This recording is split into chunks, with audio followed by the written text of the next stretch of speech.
Thanks so much for coming. I'm Luis Jaramillo, the director of the writing program here at the New School. We're so honored to host the National Book Critics Circle Awards ceremony. Many of you were here last night for the readings, which were completely thrilling.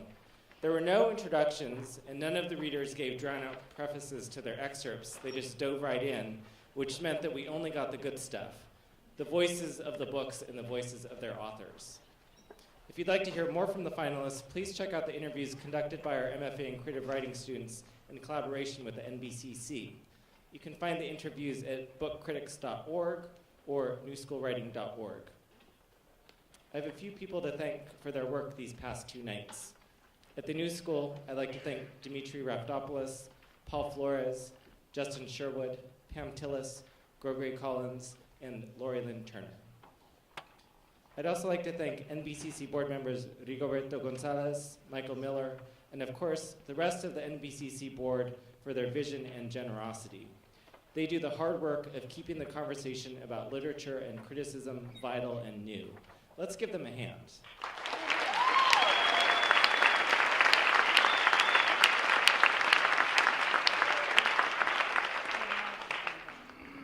And thanks, of course, to Lori Muchnick, president of the NBCC and fiction editor at Kirkus Reviews. It's now my pleasure to welcome Lori to the stage.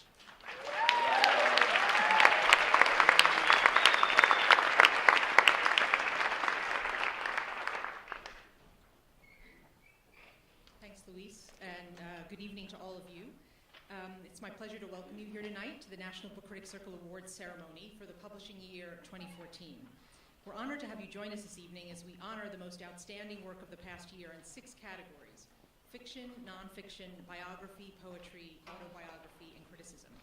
I'd like to extend our gratitude to all the authors who've joined us here tonight, as well as the editors, publishers, agents, and publicists who helped bring their work to our attention.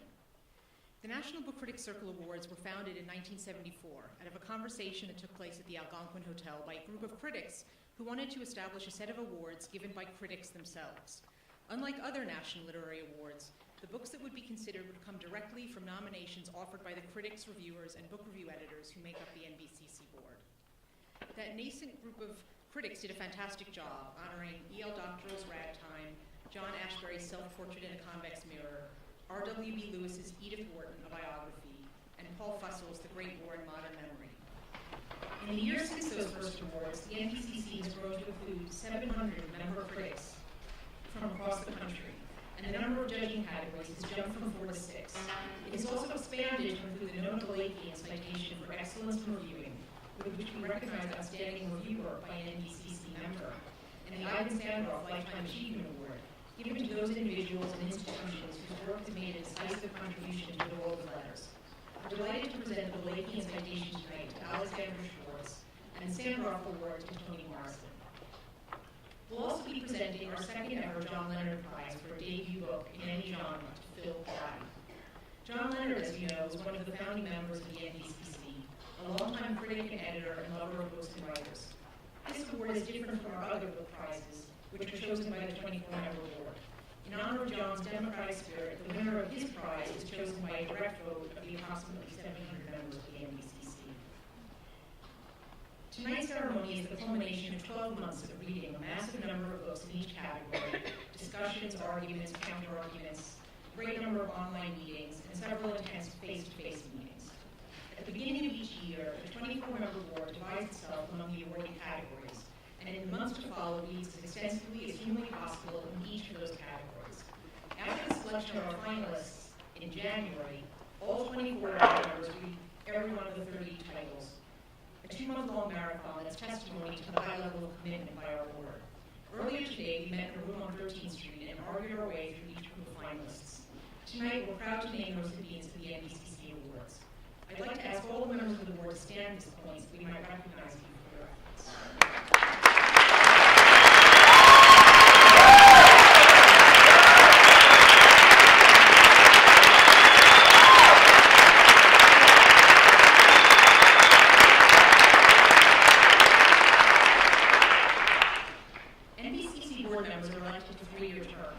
Several members are at the end of their terms this year and are cycling off the board, and I'd like to take a moment to recognize them for their work over the past 3 years. They are Rigoberto Gonzalez, our Vice President for Awards.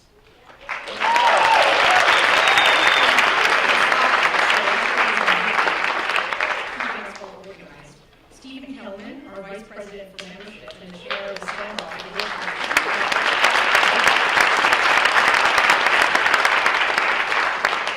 And also Alex Abramovich, Elisa Chappelle, and Anne Trubeck.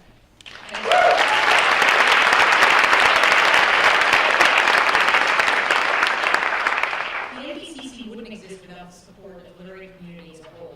We also would not be able to put together our public, free-of-charge events without the generosity and support of so many other people and institutions. I'd like to thank in particular the New School University, and especially Louise Jaramillo, the director of the writing program, and Leonard, the associate director, who always makes things run so smoothly. We thank the New School for its hospitality and making the facilities available to the NBCC for our deliberations and ceremony. A special thank you also to Sarah Russo, our superb publicist, who tirelessly donates her time to the NBCC.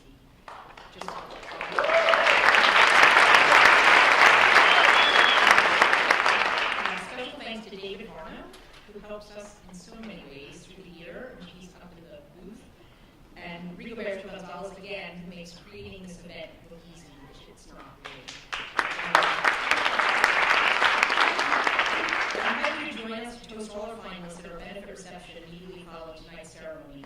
The reception will be held in the Lang Center, a block uptown at 55 West 13th Street on the second floor. Tickets to the reception can be purchased at the door. As I like to remind people, the benefit reception is the only event the NBCC holds all year for which we ask a donation, and we greatly appreciate your support. So congratulations again to all the finalists, and thank you for being here. And to start things off, board member Carolyn Kellogg will present the John Leonard Prize. Thanks.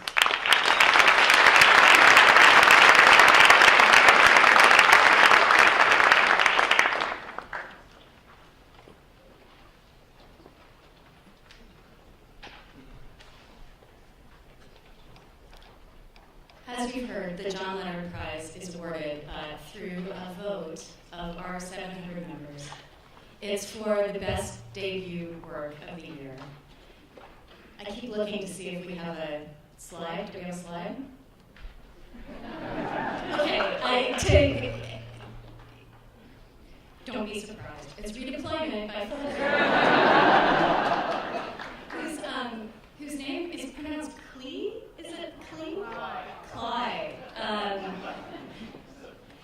This book has gotten deserved attention, and one of the great things about the Leonard Prize is that it was named for John Leonard, who was able to look beyond the buzz and find true genius. And if you look back at the records of the National Book Critics Circle, one of these young writers who he heralded was Toni Morrison, when nobody else was really looking at her work. And it is such an honor to find a debut novel of such depth and sincerity, quality and talent as Redeployment by Phil Clyde. And I hope he's here because I have a plaque.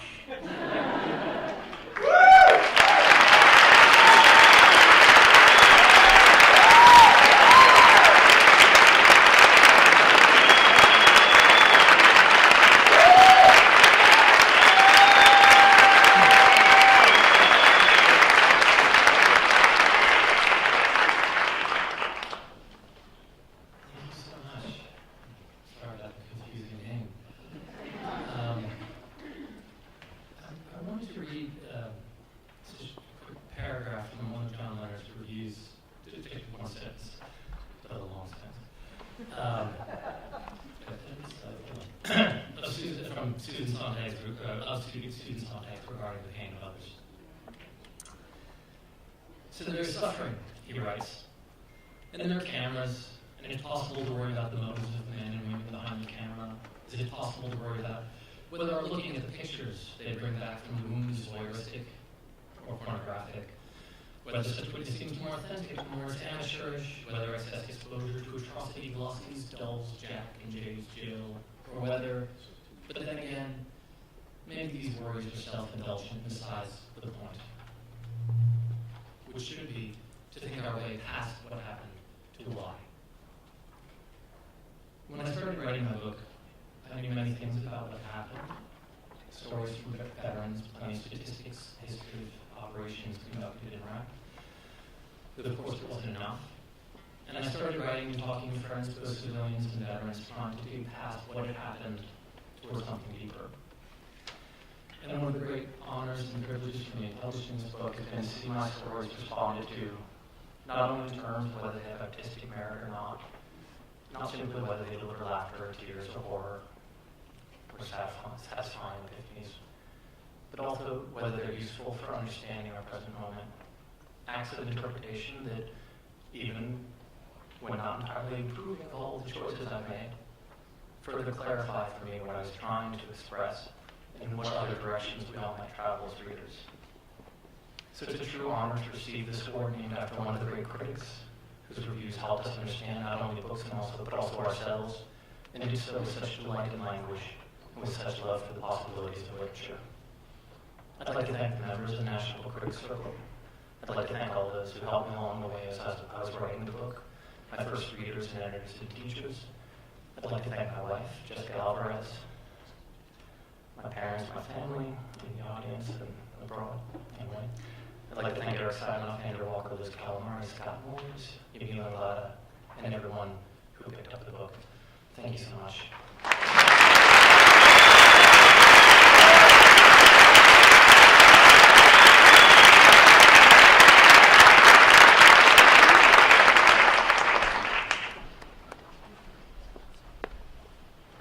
Good evening. My name is Greg Bagios, and it's been my privilege to serve as this year's Balakian Committee Chair. The NBCC awards the Nona Balakian Citation for Excellence in Reviewing each year to recognize outstanding work by a member of the NBCC. The citation is awarded in honor of Nona Balakian, a founding member of the National Book Critics Circle. For the third time in its 28th year history, the Balakian Citation carries with it $1,000 cash prize, generously endowed by NBCC member Greg Bagios.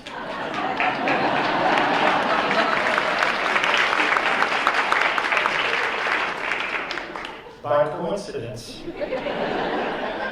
the number of entries for this award has increased over the past 3 years. And I'm pleased to give a shout out for this year's finalists. They are Charles Finch, B.K. Fisher, Benjamin Moser, and Lisa Russ Spar. Could we have a round of applause?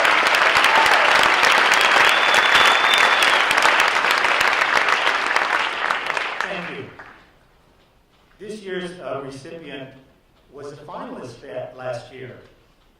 And the Nona Balakian Citation for Excellence in Reviewing is given to Alexandra Schwartz. I might add that Ms. Schwartz is an assistant editor at The New Yorker and a regular contributor to the magazine's website. Her writing has appeared in The Nation, The New York Times, and The New Republic. She was previously a member of the editorial staff of the New York Review of Books, and before that lived and worked in France. She grew up in New York City and lives in Brooklyn. Shout out for Brooklyn. Without further ado, it is my pleasure to welcome Ms. Schwartz.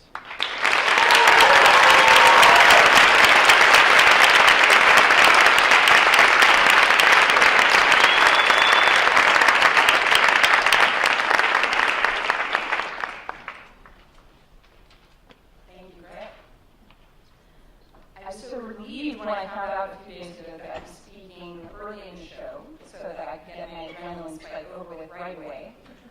Then I realized that my reviews really double because I'm in the unusual position of knowing in advance that I'll be standing up here.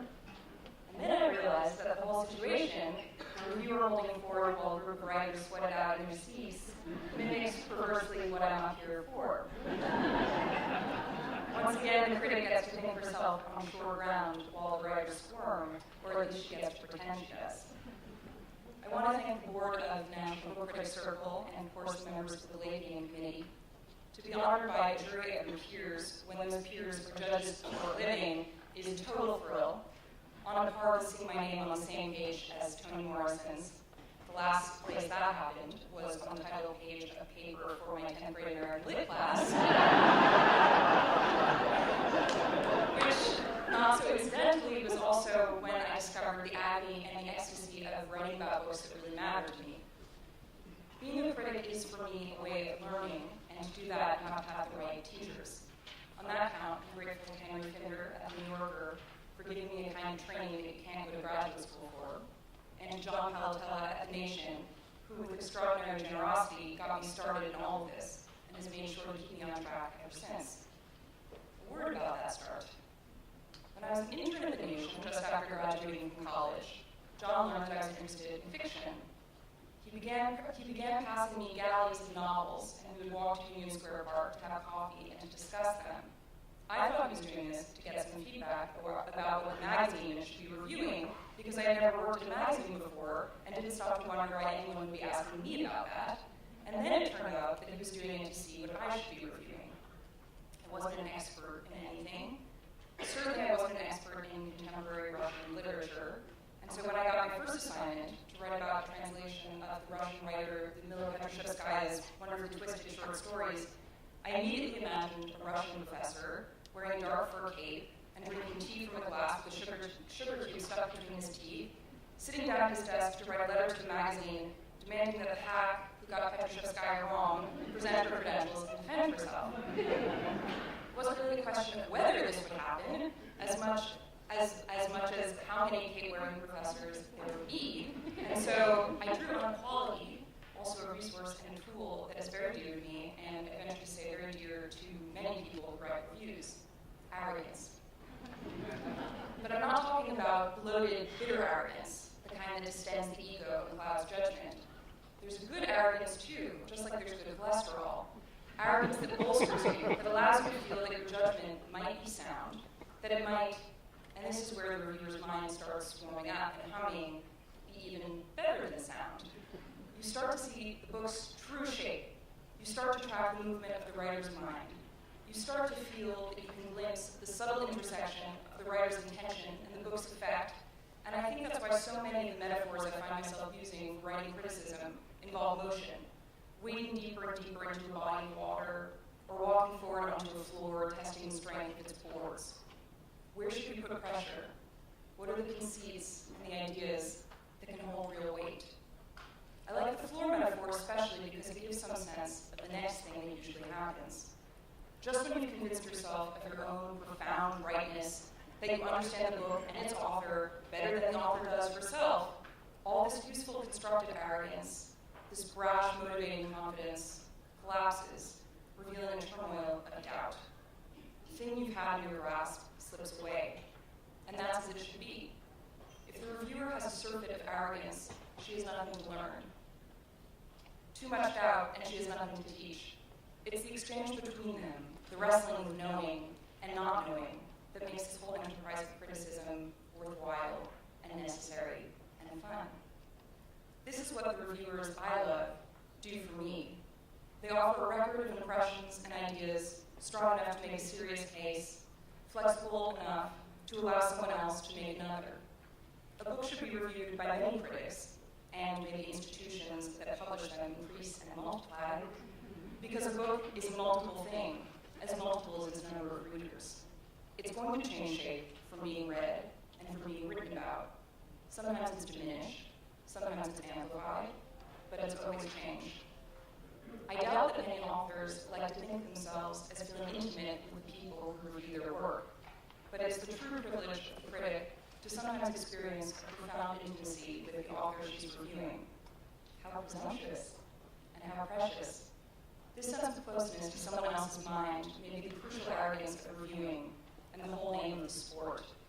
Huge thanks to the authors in this room for allowing us to cozy up to you like that.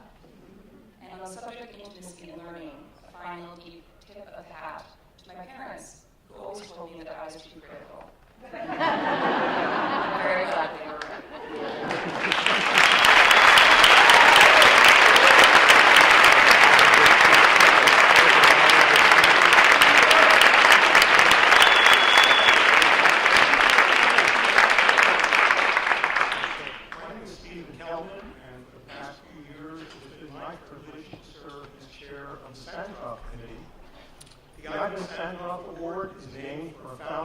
of the NBCC and honor significant, sustained contributions to American literary culture. During the 33 years in which the award has been presented, we have sometimes honored figures such as Joyce Carol Oates, Alfred Kazin, and Leslie Fiedler, whose achievements have been so obvious that their choice needed no explanation. In other years, we've been pleased to call attention to recipients such as Bill Henderson, Dalkey Archive Press, and Rolando Hinojosa Smith, who had not yet received the recognition they richly deserved. This year's recipient of the Sandroff Award is Toni Morrison. We honor her accomplishments not only as a novelist, not only as an editor, not only as a teacher, not only as an essayist, and not only as the only living American recipient of the Nobel Prize in Literature. For all of those, Toni Morrison needs no introduction, but she's going to get one anyway. But not for me. To introduce Ms. Morrison, I will call on another literary eminence who needs no introduction. She was Poet Laureate of the United States from 1993 to 1995, and Poet Laureate of Virginia from 2004 to 2006. She is the author of more than a dozen books of poetry, a collection of short stories, a novel, and a play. This introducer, who needs no introduction, received the Pulitzer Prize for Poetry, the National Humanities Medal, and the National Medal of Arts, as well as 25 honorary doctorates. She is the Commonwealth Professor of English at the University of Virginia. If I were introducing Toni Morrison's ideal introducer, I would mention all of this and much, much more. Please welcome the gifted, gracious, and generous Rita Dove.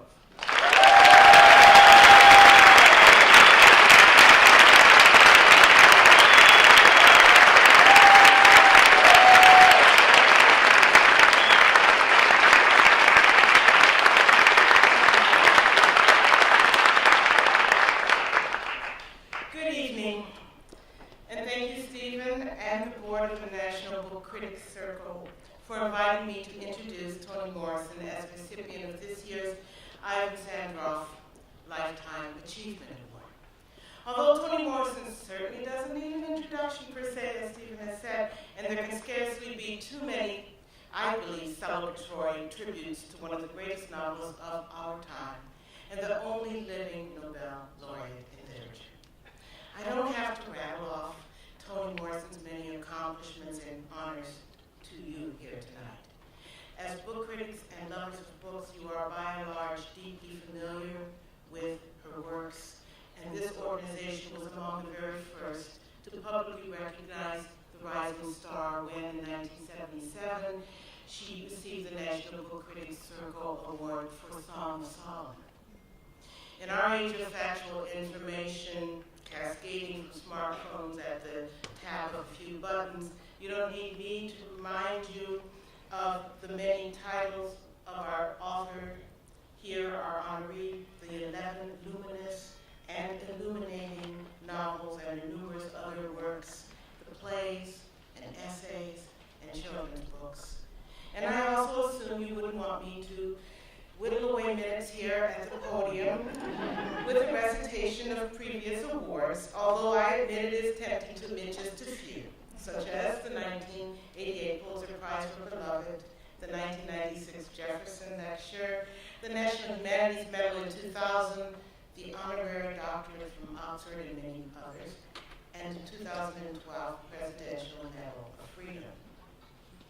Although my personal panoply of grace, that literary Valhalla I call upon for inspiration, is heavily weighted in the favor of a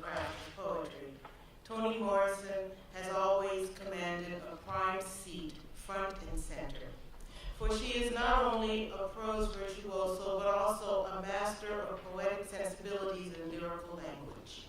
Her influence on discourse, idiom, and the vernacular has transformed our perception of the intricate paths to the interior consciousness, be it the thoughts of an illiterate slave or the harrowing logic fabricated by a father guilty of incest, of children whose souls have been damaged beyond the reach of pity, and women ravaged by a longing so desperate that nothing short of annihilation will satisfy, of a ghost starved for love, a town bent on its own brand of self-preservation.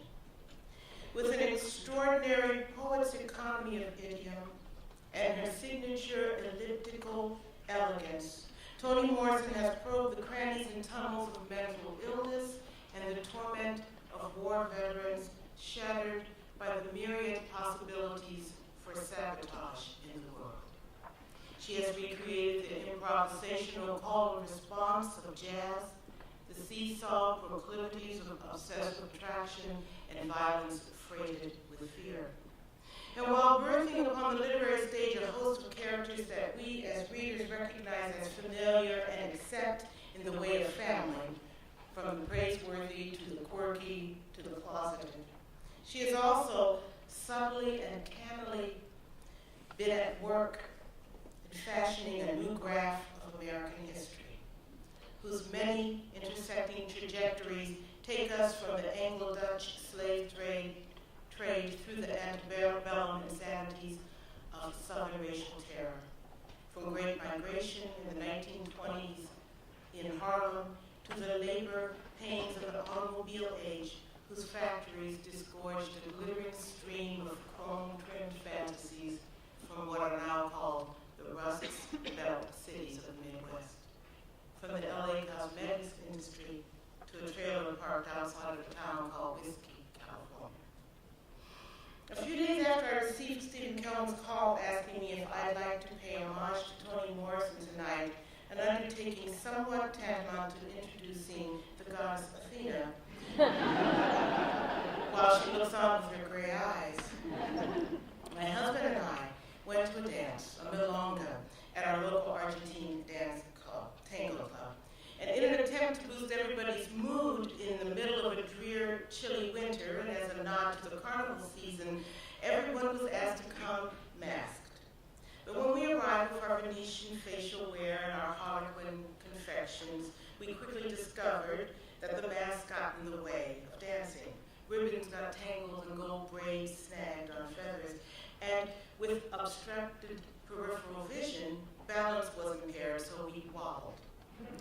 After a quick confab with the young man who had asked me for the second set of tangos, who was a newcomer to our town, we decided to ditch the masks.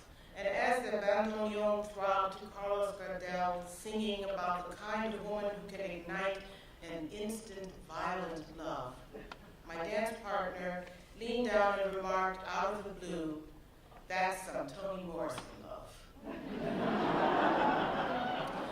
I was struck speechless, but by the next day, my curiosity had overwhelmed my hesitancy, so I asked this young man via Facebook messaging what his first encounter with the books of Toni Morrison had been. And his response was effusive, and there's really no other way to describe it. It was grateful. He wrote, "I think I was 22 or 23, after college but before grad school. I went into a bookstore and had a sort of literary crisis. I felt that so many of the authors on the shelves were creating entire worlds and entire casts of characters that merely served as backdrops for the breakdown of yet another I. Like all these books could be retitled, The Day I Was Sad."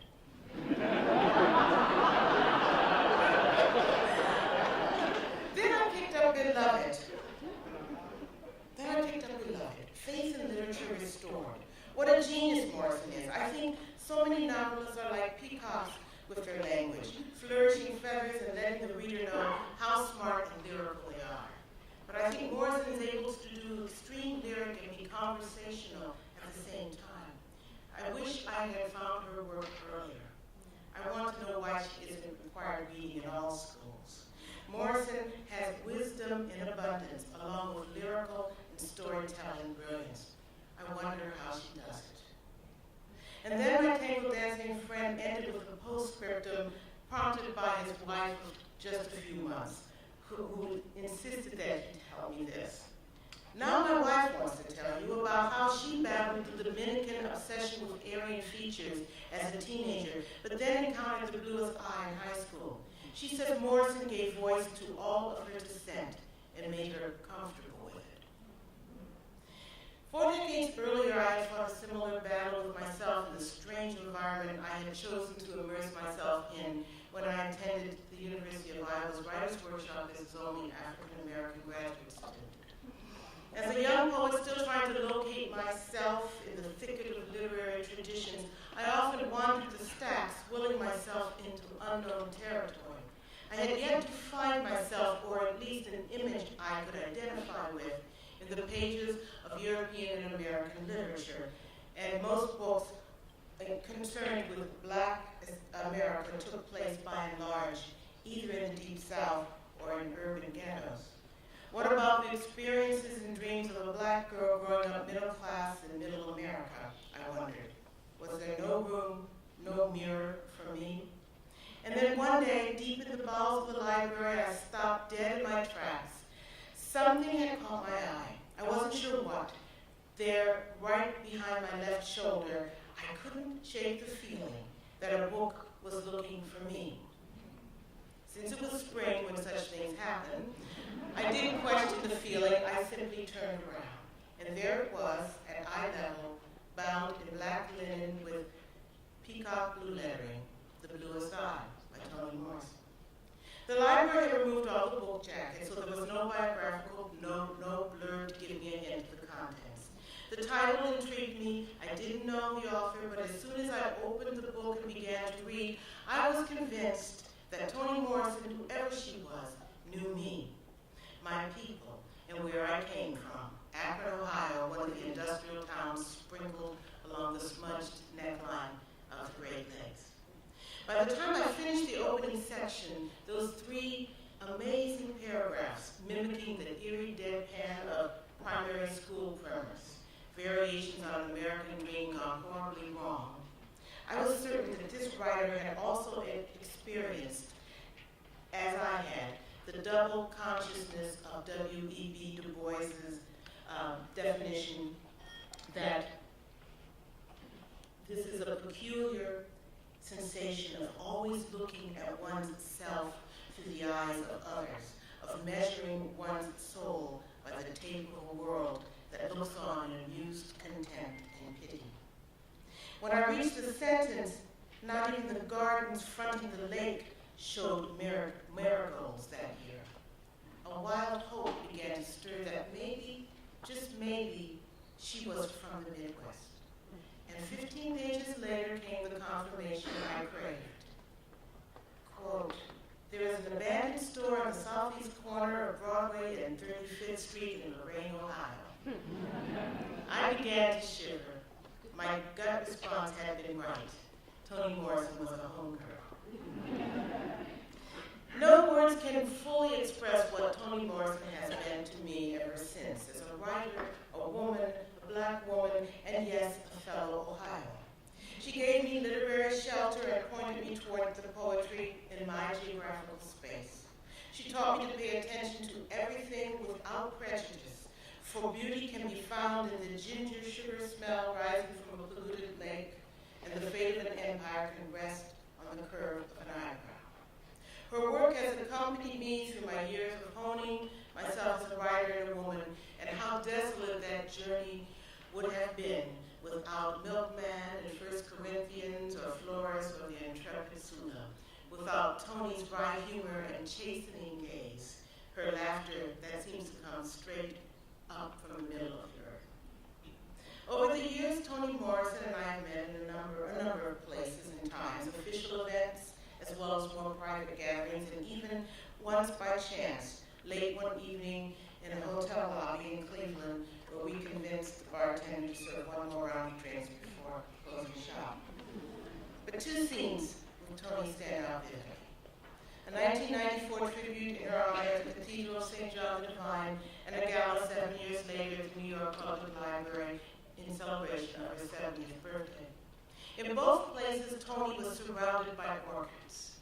Orchids, those gorgeous, engorged blooms that come in every color you can think of, their petals veined like human hands held in light, with a smell as intimate and ravishing as an indelicate thought crossing your mind in the middle of the 23rd Psalm. As symbols of love and desire, both the light and the dark sides, they can make young girls blush and coax a Mona Lisa smile from a grown woman. These curiously mammalian creatures that seem to live on nothing but mist and air, it can inspire in their breeders a devotion teetering on madness. Orchids are the queen bees of the flower world, and you better not mess with them. And like the orchids surrounding her then, Toni Morrison has always seemed both rooted in the earth and poised for flight, resplendent and serene. Most importantly, she has woven tales that beguile, even as they lead us deeper into the carefully shielded psyches of Homo sapiens, deeper than we knew to go. She has given us stories where survival may not mean victory, and cruelty may reveal itself as the ultimate tenderness. Stories where home is not a country, especially when the country has never learned to be at home with its own past. And from the midst of those magnificent specimens of art, Toni Morrison, woman, mother, editor, writer, critic, Nobel laureate, professor, mentor, friend, shines all the more fiercely. So I thank you, Toni, for your life's work, past, present, and future, and for your splendid example. May you keep on shining. And I present to you Toni Morrison.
Was not merely unique, it was welcome and it was needed. It was a kind of wild faculty of sorts, dedicated to books and their scrutiny, passionate people, eager to laud and reward the best. And then the years passed, and this organization became more than unique, it became necessary for writers everywhere. Now finally, it It's more than unique and more than necessary. I think it's urgent. The publishing world is in flux, facing new kinds of distribution. Bookstores are shutting or reassigning themselves. Companies merge to avoid collapse. This is the situation, which may change, but what I know will always be available is the National Book Critics Circle. And I want you to know how delighted and honored I am to join that long and distinguished list of authors and accept this Lifetime Award. It really means a lot to me. You know, when I published my first novel, The Bluest Eye, the reception was, I'm going to say, slight. Indifferent. Even hostile. It's still very much a popularly banned book, which I accept because I'm in such good company. Well, I do remember reading one critic in, I guess it was the New York Times, maybe not, I think so, who said some things, and then he said, I think she writes just to avoid cliche. I thought, well, that, isn't that a compliment?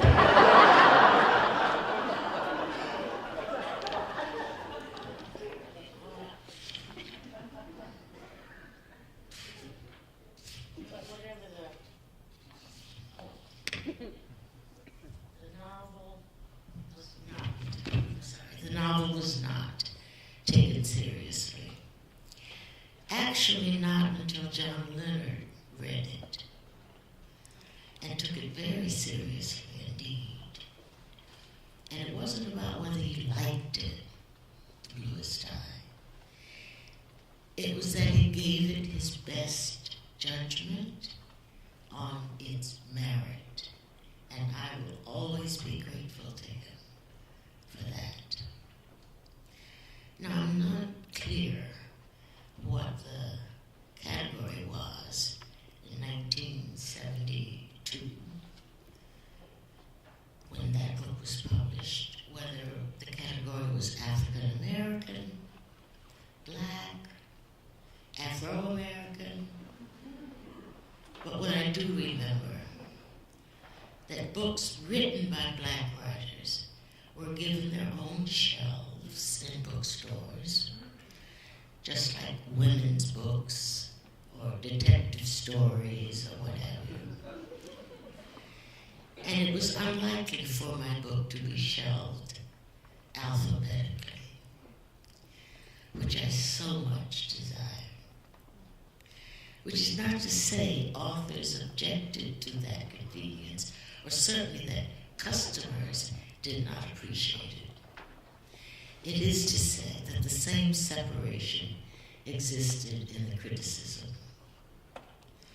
Those were the days when a book of poetry by a Black writer, along with a novel by a Black writer, along with a collection of essays by another Black writer, were reviewed together in one article. And the reviewer, who was white, could and did decide which among those three separate genres was the best. And I recall, during my days at Random House, actually choosing, insisting that books by Black writers appear in separate seasons in order to avoid that sad merging of texts simply because of the race of the author. Now, all or almost all of that has certainly changed now. Angela Davis's autobiography is no longer compared to Gail Jones' novel, Corregidora. Toni Cade Bambara's collection of short stories, Gorilla My Love, is not paired with Huey Newton's To Die for the People. And happily, Muhammad Ali's autobiography, The Greatest, is not evaluated or measured against the Soledad Brothers or George Jackson's Blood in My Eye. James Baldwin, so far, is not paired with August Wilson. Well, much of that confliction and the mixing of genres, according to race, has disappeared. And the disappearance is primarily due to the labors of literary critics in this organization. Now, the National Book Critics Circle has grown and eagerly faces the challenges and opportunities of contemporary publishing, the challenges of online books and blogs, self-publishing, and e-books.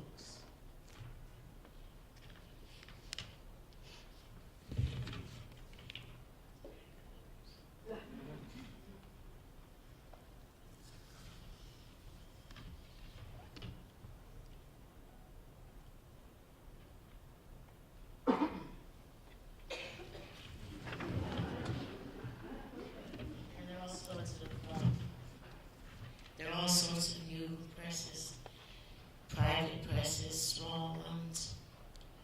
And there's a general move of the newspaper industry's preference for light entertainment and gossip. But so far, these don't seem to have deterred the National Book Critics Circle's agenda. In fact, in its expansion, it works even more to confront, to alter, and expand the possibilities of publishing, the training of young writers, their encouragement, and its efforts working within the entire literary community. The list of authors who have been awarded this Lifetime Award is judicious and is enviable, and I have to say, I am delighted to be among them. Thank you.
Buenas tardes.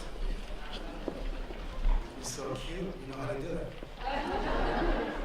Here to announce the next book award, category poetry. The finalists. Oh, by the way, in case you don't know me, my name is Roberto Gonzalez, and I'm the poetry committee chair.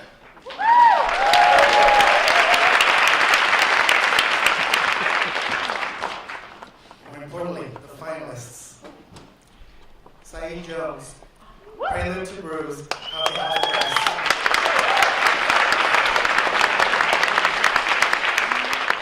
Willie Perdomo, The Essential Hits of Shorty Bong Bong, England Girls.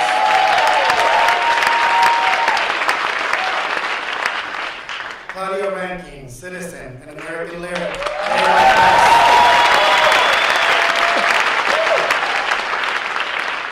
Christian Wyman, Once in the West, FSG. And Jake Adam York, Abide, Southern Illinois University Press.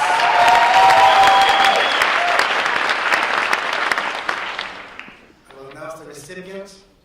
I will read the citation, and then our recipient will be invited up to the stage.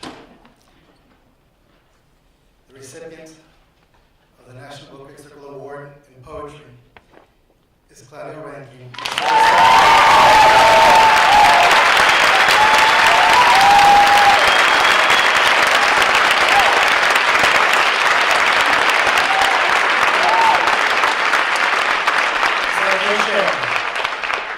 We live in the presence of disparity, of trauma, of violence, in the legacy of a troubled history, and in the disturbing unfolding of an unsolved present. But how does this feel, really, to ourselves, our inner selves? These are just a few of the compelling questions in this impressive book that breaks racism's intractability down to human-sized installations, which can equally be read as prose poems or as micro-essays, which map the uneasiness and charged spaces of today's most pressing conversations about race, gender, identity, and class. Its explorations are at once critical and enormously compassionate about our anxieties and what makes them remarkably American. This book, about blackness, about whiteness, speaks to current events, yet insists on tracing imaginaries. It challenges us to reframe our cultural and political climates so that we can have, finally, those uncomfortable dialogues that have been keeping our communities in conflict. For its unparalleled frankness and fire, the National Book Critics Circle Award in Poetry goes to Citizen, An American Lyric by Claudia Rankine.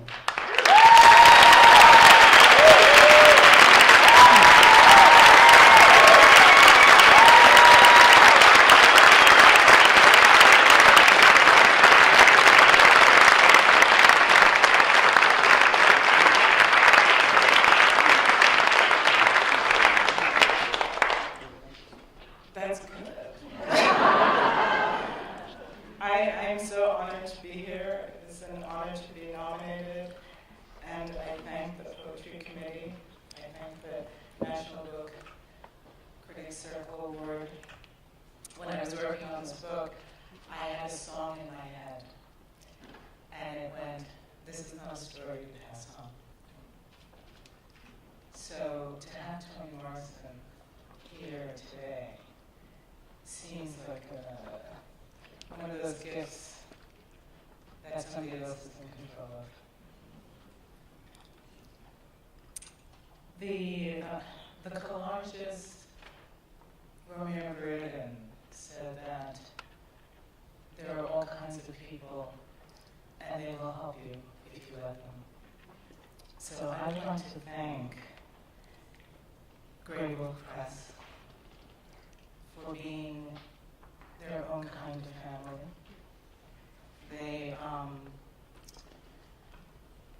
They helped me take this book through Kino, through radiation, through a difficult period in my life. And yet I knew that with their help, I could bring into the world the things that I wanted. So I can't thank them enough for their patience, their guidance, Jeff Shoss, Katie, Aaron, and at the Ed, Fiona McRae. Thank you so much.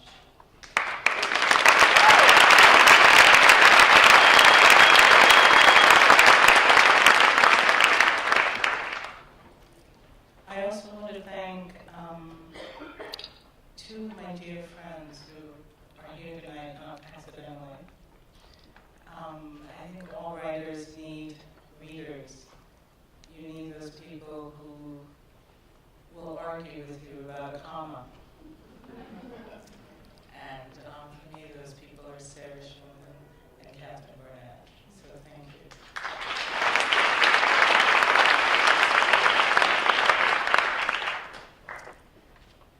I'd also like to thank Alison Goodnichi for organizing all my time in terms of visiting schools and being able to take the discussion of citizen public in a sense. So both our Ernst and Alison, thank you. And lastly, I want to thank the unthinkable, my husband and my daughter. John Lucas is the collaborator everybody needs and wants, and I have him. And Ula Lucas, she is. So thank you to both of you. And thank you all.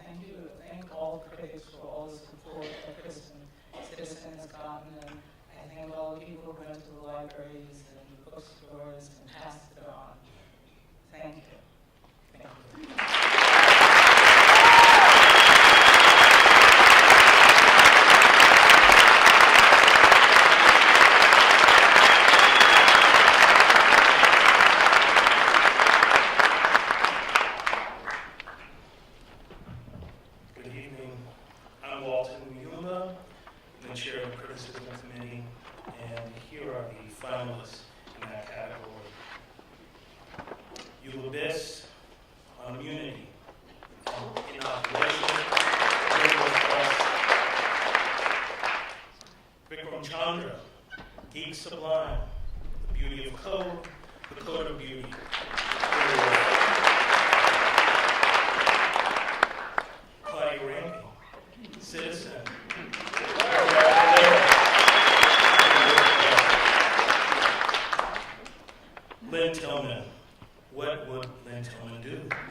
This career omnibus includes essays about feminism, radicalism, Judaism, child rearing, AIDS, drugs, pornography, Freud, and terrorism.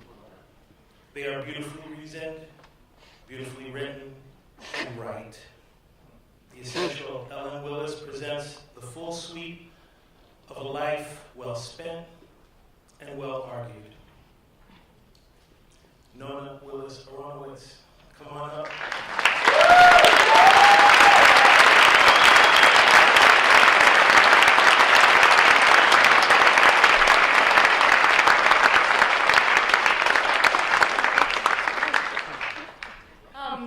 This is really cool. I mean, people are always saying that awards don't matter, but this is really cool. So thank you so much. I'm really honored to be here for my mom, especially since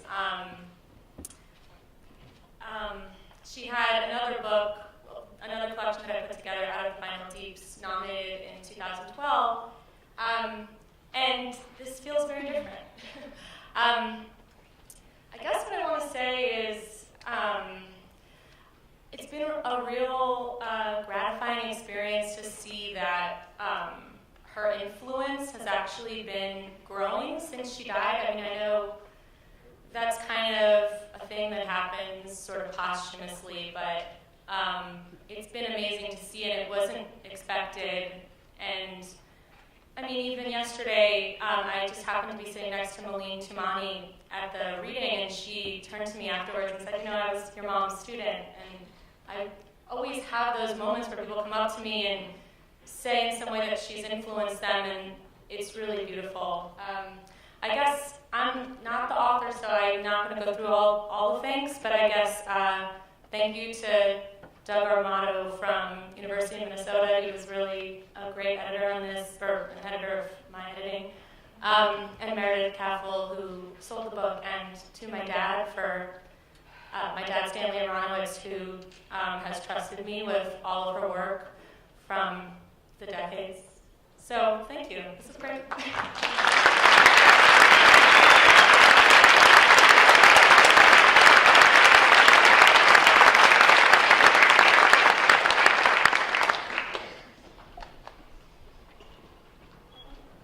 Good evening. I'm Tom Beer. I'm the chair of the Autobiography Committee, and I'm very thrilled to present an outstanding list of finalists in the category of autobiography. Blake Bailey, The Splendid Things We Planned, A Family Portrait, W.W. Norton and Company.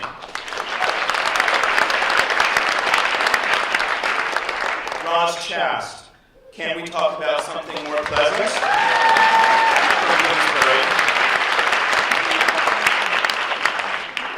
Lacey M. Johnson, The Other Side.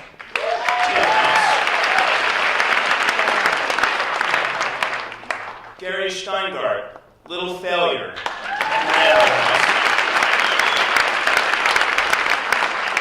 And Melina Tumani, There Was and There Was Not, from Metropolitan Books.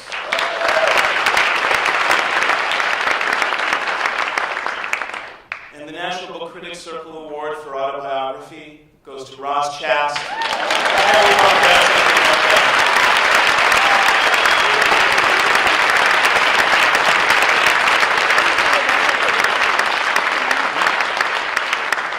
In the early 2000s, Roz Chast began the extremely difficult process of caring for her elderly parents. In her revelatory, pitch-perfect, and often hilarious graphic memoir, Can't We Talk About Something More Pleasant, she masterfully captures her kaleidoscopic array of emotions. The author's trademark style is on full display, but this book is much more than just a collection of cartoons. Humor and pathos intermingle freely, and Chast is never mawkish or overly sentimental. She's understandably distraught and unafraid of airing her own shortcomings. In the last few pages of the book, Chast showcases her pencil drawings of her dying mother, a fitting, understated closing frame to a story that, although universally relatable, has rarely been as powerfully rendered. Thank you.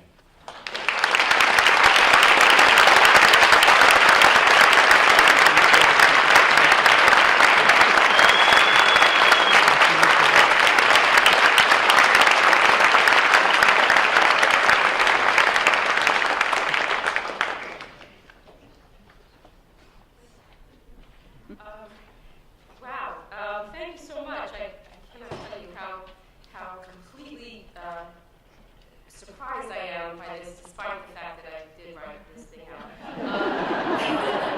But I was so sure that I would not be standing here that I actually said to my agent on the phone today that I would bet the lives of my 2 pet parrots on the fact that I wasn't going to win.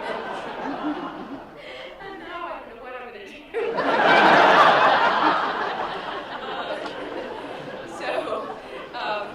We'll just have to hope that they can understand English. Anyway, first of all, thank you so much. Marjane Satrapi, the author of Persepolis, once said, graphic novels are not traditional literature, but that does not mean they are second rate. Images are a way of writing. When you have the talent to be able to write and to draw, it seems a shame to choose one. I think it's better to do both. So thank you to the National Book Critics Circle understanding that it's acceptable and sometimes preferable for some of us to use pictures as well as words to tell a story. I wrote this book not as catharsis, but because I was afraid if I didn't, I would start to forget. Not just stuff that happened, but also the memories of my parents, how they sounded, what they looked like, how they stood, what they ate, what they wore. Sometimes words would work best, and sometimes images did. Thank you to everybody at Bloomsbury. I would specifically like to thank my brilliant editor and friend, Kathy Belden, who was more helpful than possibly together.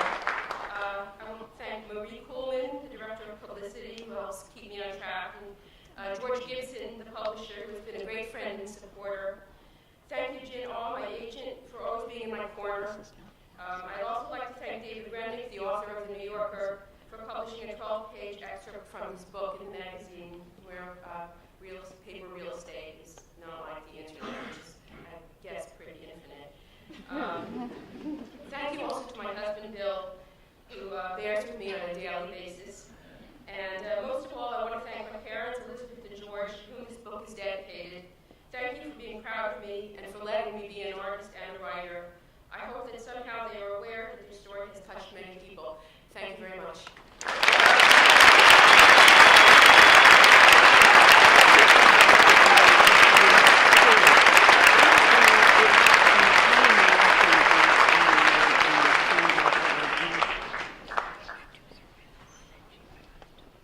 Hello, I'm Mary Ann Gwynn, and I'm chair of the Biography Committee. We read the big books. The finalists for this year's National Book Critics Circle Biography Prize are Ezra Greenspan, William Wells Brown, An African American Life, W.W. Norton, S.C. Gwynn, Rebel Yell, The Violence, Passion, and Redemption of Stonewall Jackson, Scribbner. John Lahr, Tennessee Williams, Mad Pilgrimage of the Flesh, W.W. Norton. Ian McNiven, Literature is My Beat, A Life of James Laughlin, publisher of New Directions, Farrar, Straus, and Giroux. Marion Cowell, The Crusades of Cesar Chavez, a biography, Bloomsbury. The recipient of this year's National Book Critics Circle Biography Prize is John Lahr, Tennessee Williams, Mad Pilgrimage of the Flesh. Now I'm going to read the citation.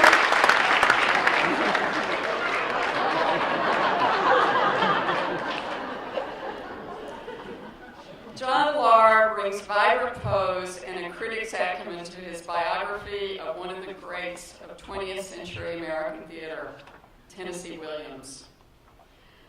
Lahr understands that a life such as Williams must be presented in theatrical strokes. His is not a scholar's dutiful, dry biography, though it is buttressed by a deep reading of Williams' letters and notebooks, as well as interviews with surviving friends and collaborators. If the gloriously lurid subtitle, the words are Williams' own, suggests Williams' physical debaucheries, the youthful quest for sexual knowledge, the blur of alcohol and drugs in his later years. The book is at heart a psychological study, probing how the playwright refashioned his life experiences and psychological states into great dramatic works such as The Glass Menagerie, A Streetcar Named Desire, and Cat on a Hot Tin Roof. Lahr identifies an artistic bravery in his subject, of a kind that seems rare in today's commercial theater. In him, until his last breath, Lahr writes, the forces of life and death were pitched in clamorous battle. Art was his habit, his fatal need, and his salvation. Congratulations to John Lahr.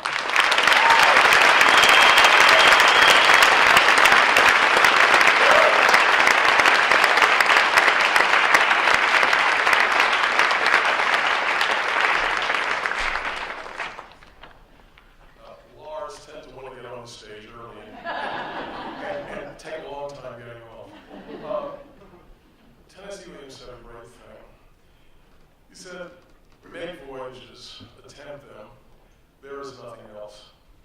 And he was right. This has been a 12-year voyage for me, and it's been enormously interesting and fun and impossible to make without a lot of people coming along for the adventure. A few of them are here tonight. My superb agent, George Borchardt, who has been my friend and counselor for 30 years. My expert editor at Norton, John Westman, who has really piloted this book and marshaled it and nurtured it, and the whole team at Norton, who this is my first time publishing the book, have really given me a beautiful object, which in the end is all one has. And it is, I love what they've done. And their care and concern has been as much as mine. So a tip of the cloth cap. And finally, because it was such a long journey, my editor at The New Yorker of 15 years, Deborah Traceman, made sure that I didn't sail off the end of the earth. And I thank her as well. When you get to be my age, which is 73, every time you write a book, it feels like the last of the ninth and you're at bat. And all you really want is a good look at the ball and a clean swing. And what this award means to me is that I've made a good connection. I hope it's not a walk-off home run, but it feels like. Thank you so much.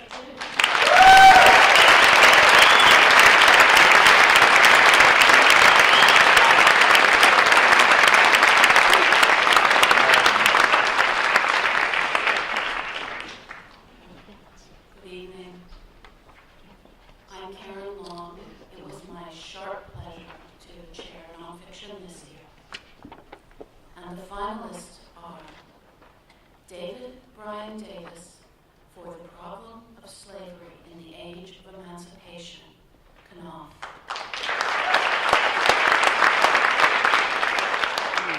Peter Finn and Patrick Couvet for The Chicago Affair, The Kremlin, the CIA, and the Battle over a Forbidden Book.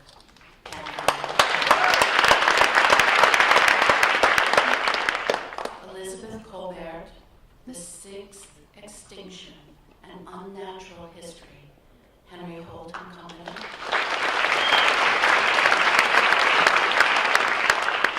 Thomas Piketty for Capital in the 21st Century, translated from French by Arthur Goldhammer.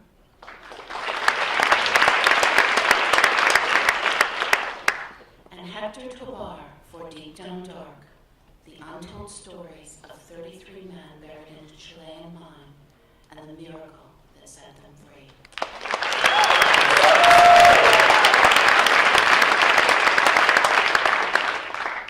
And the recipient of this year's National Book Circle Award in Nonfiction is The Problem of Slavery in the Age of Emancipation.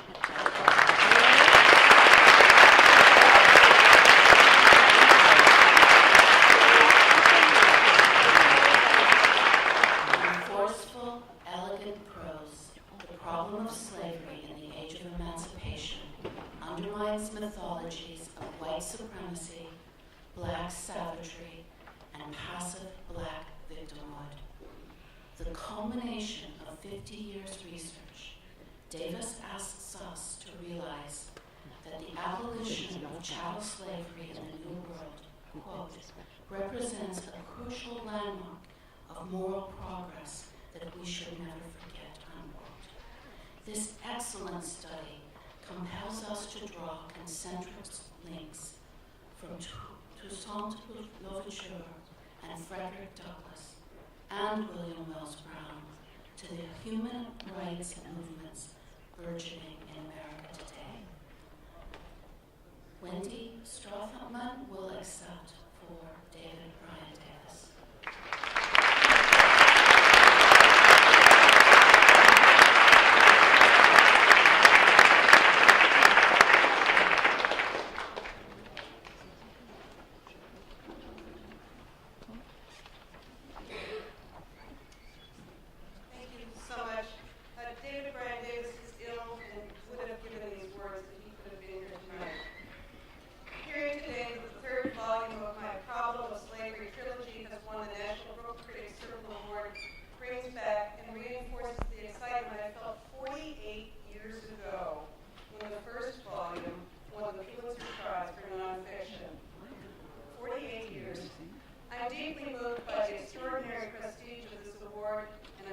conscious of the competition I faced from 4 outstanding works of nonfiction. Since the second volume of the trilogy won the National Book Award and the Bancroft Prize, it is thrilling that the third volume of the trilogy has today won the National Book Critics Circle Award. I send my deepest appreciation to all of those involved in the National Book Critics Circle. Thank you.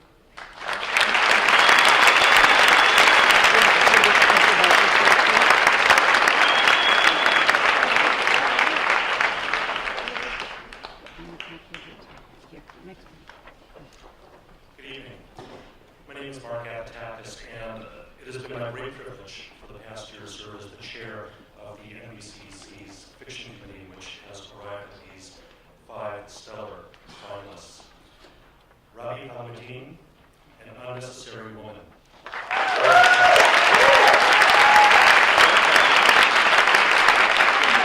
Harlan James, A Brief History of 7 Killings.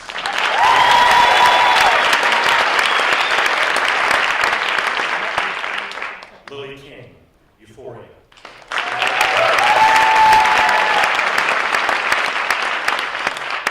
Shangri Lee, I'm Such a Full Sea.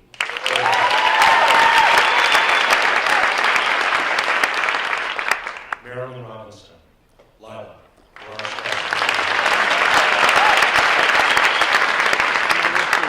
The recipient of this year's award in fiction from the NBCC is Lila by Marilyn Robinson.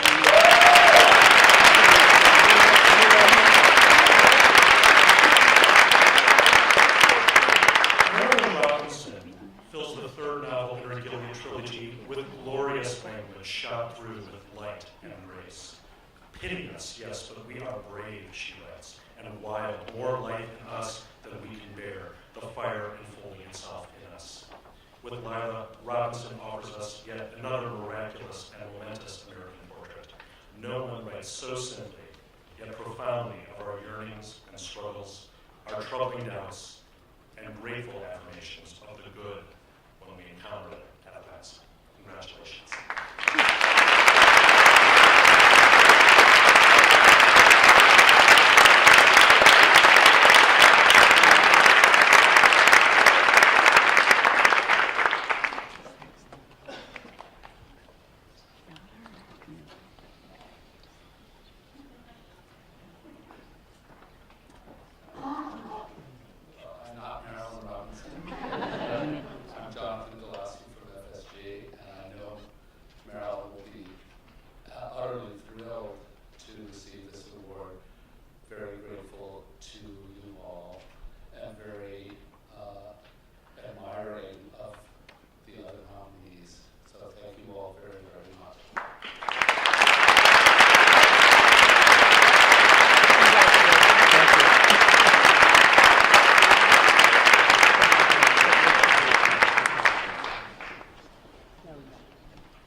Street for the reception as soon as we get there. Good night.